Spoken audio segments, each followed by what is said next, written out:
Coming up on Video Game Nation, I deliver my verdict on highly anticipated PlayStation 4 exclusive, The Order 1886. I must admit, you do move fast for a man of your age. I'll be counting down my top 5 most overhyped games. I take you on a guided tour of London, courtesy of The Order 1886. And our captive team of experts climb the intellectual property ladder. Things like nidhogg in terms of just immediacy, that the reason you pick it up is because you want to do the fun playing of the game. That's all to come on this week's Video Game Nation.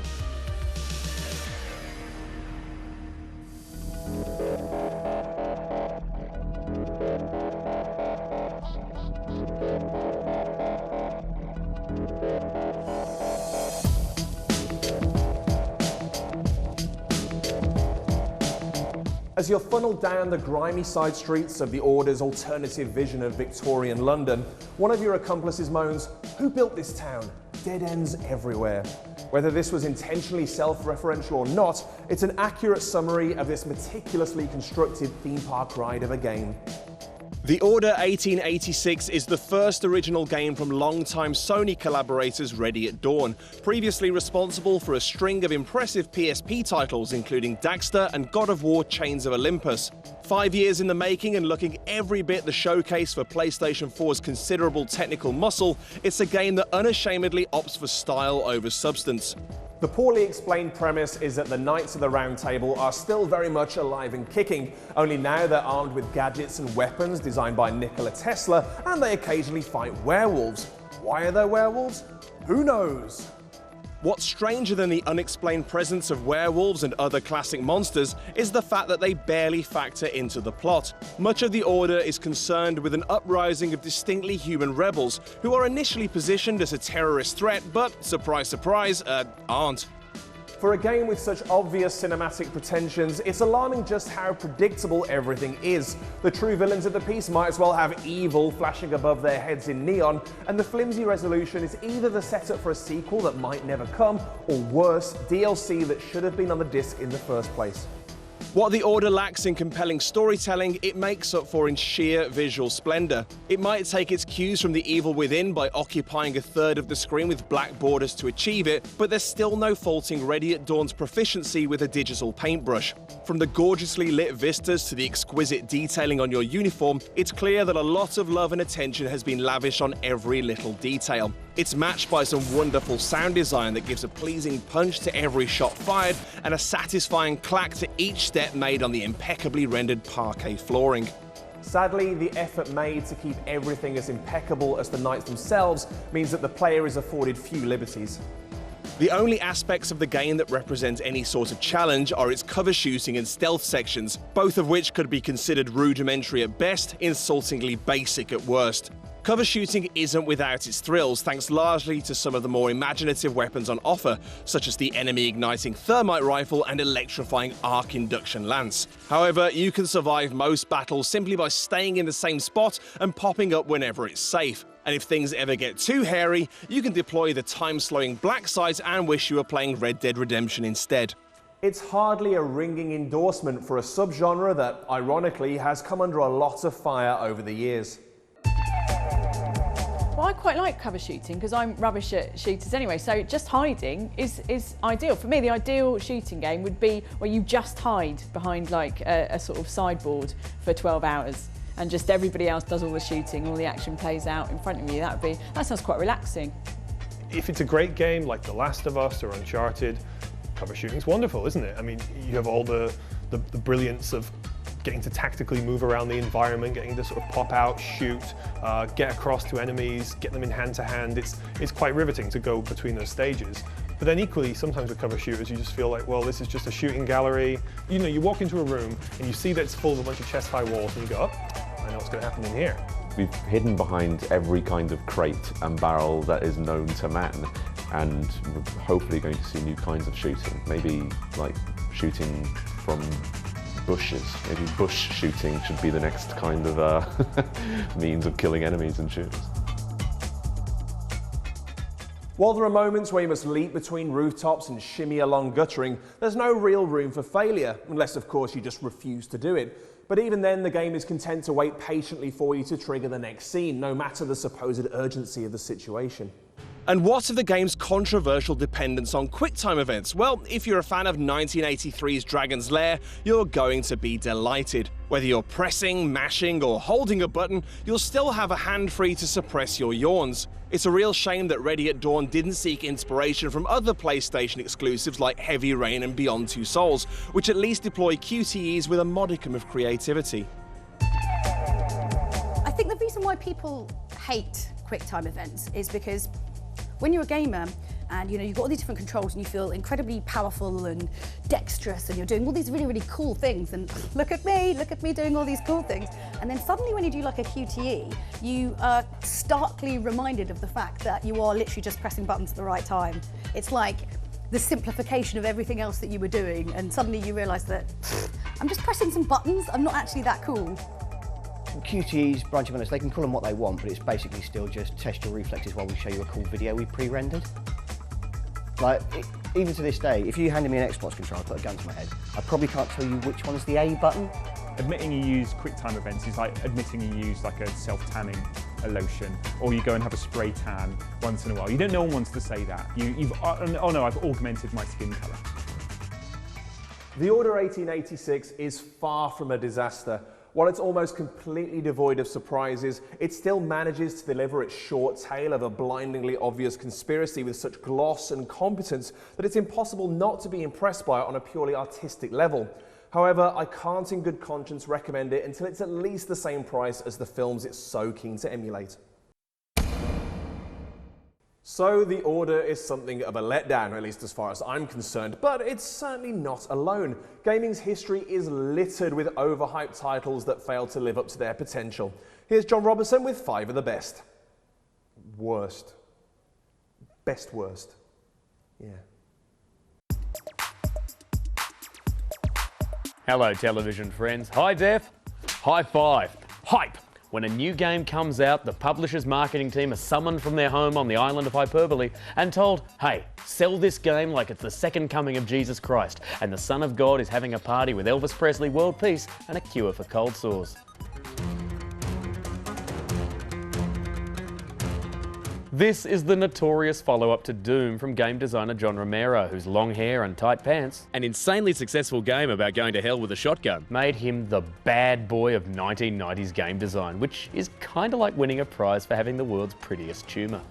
Daikatana was a hugely ambitious FPS about a legendary weapon. It had a ton of maps, it starred a centuries-old feud between Japanese clans and a bloke called Superfly Johnson, because all the kids love a blaxploitation character whose head looks like a gallstone.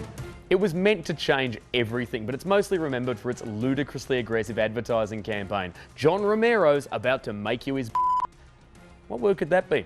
5 letters, ends with CH, isn't lunch.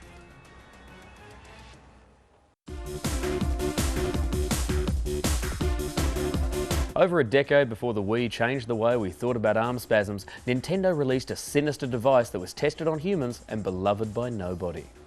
It was the 90s. Having created the most successful handheld console of the age, Nintendo went full zeitgeist and decided to commit to the dream of virtual reality. Called the Virtual Boy, which is actually a much better name for an imaginary pregnancy. They may as well have called it Migraine Generator 9000. Graphics were red and black and reportedly caused headaches in users. You lowered your face into it, which is a terrifying start to any experience involving a machine. That said, it's probably the world's best simulation of how a partially blind dog sees the world.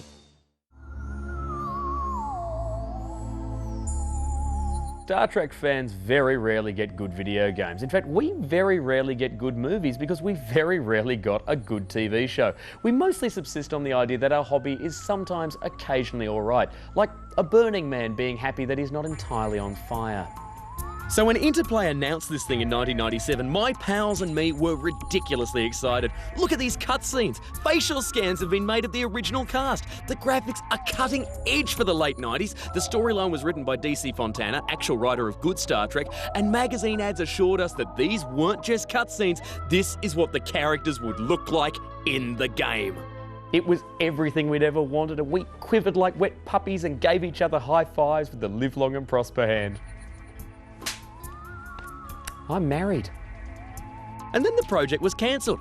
And as it turned out, Those actually were cutscenes. Interplay had finished making less than 5% of the actual game. It was meant to be colossal, sprawling, and change the very sand in the sandbox genre. Instead, it's a generic GTA-alike about owning a baseball cap, a bandana, and a magic phone. It was one of the highest profile launches of 2014, and it was here to show us what the new generation of consoles could do and what its developers would be doing to it, and by extension, us. And then disaster. It came out. It was made in a month, rushed out for Christmas, and it helped bankrupt a company and crash an entire industry. E.T. the Extraterrestrial was released for the Atari 2600 in 1982. It was made to tie in with the movie of the same name, which had been the most popular movie of the year. To rush it out the door for Christmas 1982, Atari gave the programming and design duties to one man, and then gave him a month. The game was so bad that irate parents returned cartridges by the thousands, and then hundreds of thousands more were left unsold because stores refused to stock it. Atari went bust soon after, and the great video game crash followed. There were rumours that these unsold copies constituted a pretty significant chunk of landfill in New Mexico. Then a team of documentarians went down and, yep. Now you can get original cartridges filled with New Mexico landfill sand on eBay. You know when they say one day in the future they're going to dig us up and this is what they'll find? E.T. is what they'll find. The future is going to think that aliens visited the planet Earth and they were terrible at game design. E.T. only from Atari. If the order's got you excited for more alternative London-based larks, look out for upcoming 3DS game codenamed Steam, which sees Abraham Lincoln's team of boiler-powered literary heroes battling invading aliens in England's capital. No, I'm really not making any of that up. See you after the break. We get to do it with colourful, lovely squids.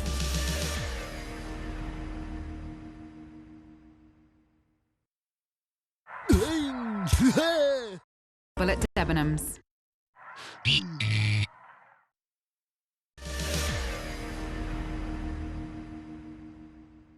Welcome back. Now, IP. Not a proclamation of my ability to successfully go number ones, but an abbreviation for the term intellectual property. It's a rather corporate means of referring to a particular game series, which is why you might have seen publishers get excited about a new IP, like The Order, for example.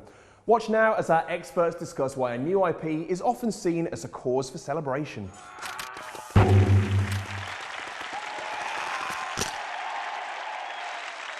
I think the thing that's exciting about new IPs is just how darn rare they are. I think a lot of game developers, they just don't want to take the risk. And when you get games like this year, like Until Dawn, which is an entirely new IP that Sony is backing, it's really exciting because, you know, this is something that you haven't seen before, and it's not FIFA and it's not Call of Duty. I think basically as consumers of video games, we're so used to ongoing series. It happens all the time, but yet by their very nature, video games are kind of about new stuff and exciting us with amazing experiences. But yeah, it's so unfair that the way the kind of economics of games go is that that's very hard for people to deliver.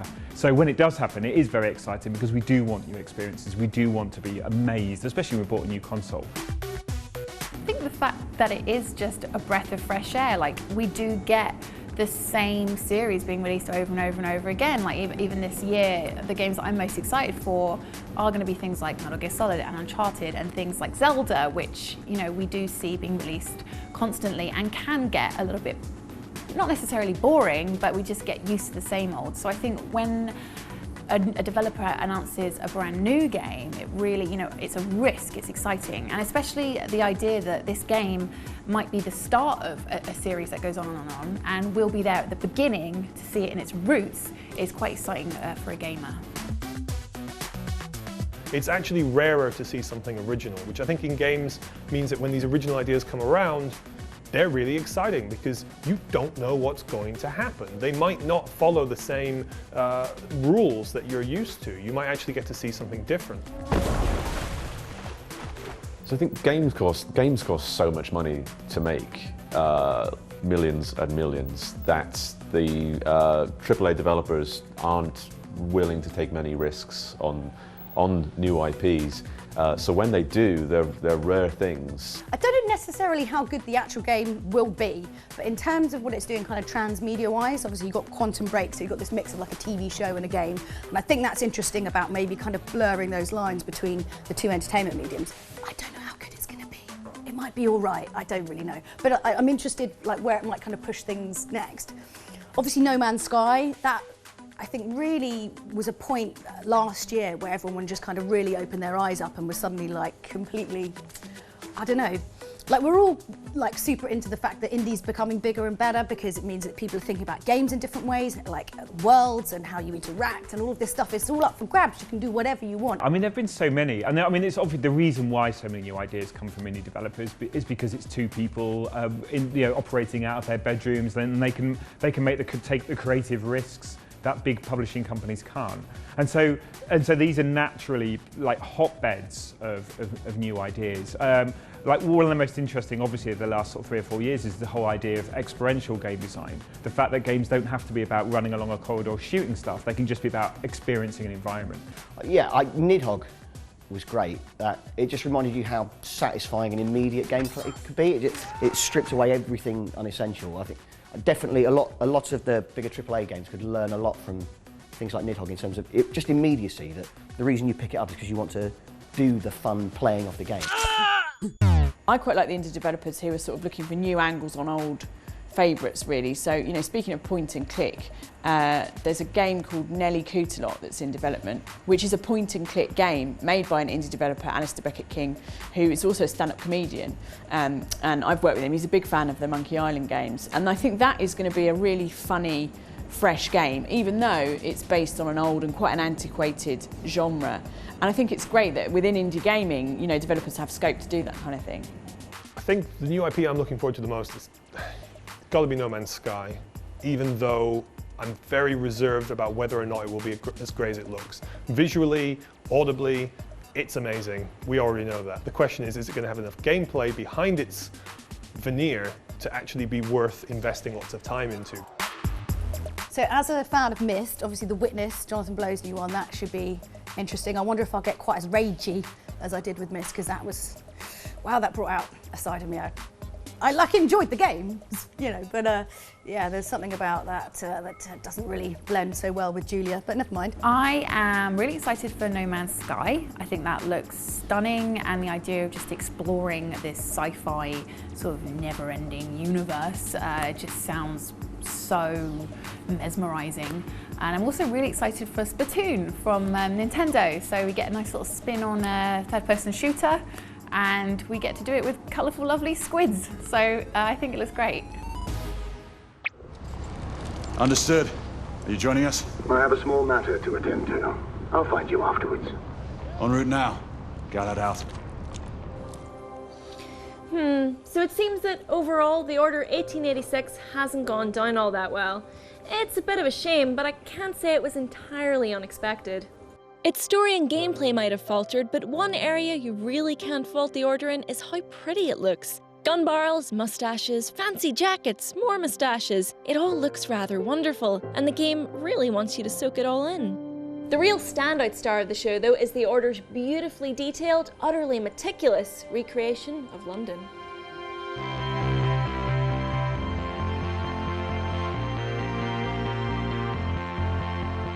The capital city of England and the UK as a whole, London's founding goes back over 2,000 years to the time of the Romans, and today it's home to over 13 million people. It's a melting pot of different cultures, races and religions, all coming together to form one of the most creative, beautiful and exciting cities on the planet. I've lived in London almost 10 years now. I love it, but in the name of this piece, even I had to do a thorough Google search that barely even scratched the surface of this city's rich history. And of course, plenty of games have been set here, including GTA London, The Getaway, Mass Effect 3, the list goes on. The Order 1886 is the latest game to join that list, but why did developer Ready at Dawn choose this location above all others? London was the automatic choice when it came to setting the game in 19th century Europe, because of the fact that London was the center of the world in so many ways.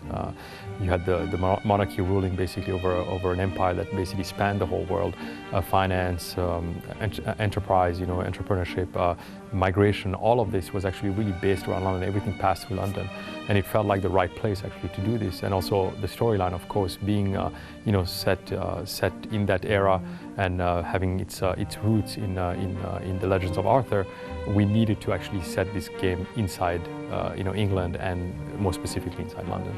The Order 1886 is set across 3 main London locations: Whitechapel, Westminster and Mayfair, and you can be sure this is no accident on the part of Ready at Dawn. These sites are already pretty well known thanks to historical events like the Industrial Revolution and the infamous Spade of Whitechapel murders by Jack the Ripper. Plenty of fictional stories have taken place in all 3 boroughs too, penned by the likes of Sir Arthur Conan Doyle, Charles Dickens and many others. Finding an interesting city, one with a distinctive look and feel that can translate directly into your game is one thing, but not many can offer up the tantalising mix of real-life stories and urban legends like London can. But obviously, to get that mix right, the developers had to experience it themselves firsthand. Researching London for this game, of course we had to recreate London the way people know London. We can't cheat London, to people who already live here. So we came here, I came here with 20 odd guys actually from the team. I had known London since I was a kid because I lived in Europe. I grew up in Europe and I'd been to London many times, but it's hard to explain a city to people. Half a world away, you can't tell them how it is. Being here, they understood the life as much as they could in the time they were here. We went everywhere morning, from 5 o'clock in the morning to late at night. We would just roam the city, taking pictures in small groups. And we found out as much as we could about the world, not just visually, but about the world, the way the world functions in London, the way people live in London. The Order 1886 didn't have to be set in London. It could have been set in any fictional Victorian-era city, arguably allowing its creators much more control over certain aspects of its layout and backstory. But the really great thing about choosing a real location over any old made-up one is that the real thing can often influence your design in the most unexpected ways. As we were researching all of this, I personally had forgotten some of those things about London. Like, for example, going to the Tower of London and reading on a post about the ravens of London. And I was just like, oh my God, I can't believe I forgot about that. And as soon as I did, we went back and we started talking about this. And as we were building something for the rebellion, we started talking about the rebellion, what it meant in the game. And as we were talking about it, my first instinct for the rebellion itself was when we were trying to find a logo, something they would put on the wall to describe who they were, like if this was their territory, they were in Whitechapel and they wanted to paint something on the wall. We used the raven. We used the Raven of London with a tower, in the background. And that was an amazing way to actually bring a real piece of what London is into a fiction that we're building inside the game.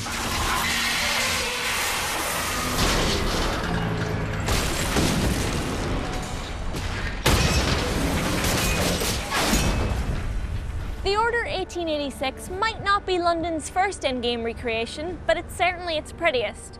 For now at least. Assassin's Creed Victory will be tackling the city in almost the exact same time frame later this year. So look forward to climbing all this again pretty soon. I wonder if you can see my house from up there.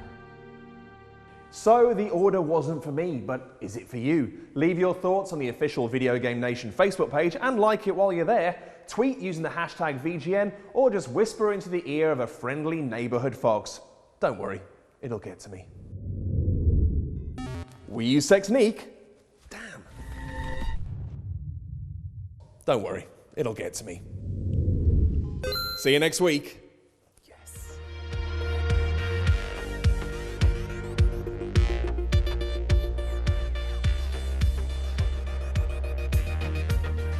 Shirley Bassey, Nat King Cole, Dusty Springfield were never on Stars in Their Eyes, but by acted, we have the next best thing. Classic episodes, Saturdays at 9 on Challenge.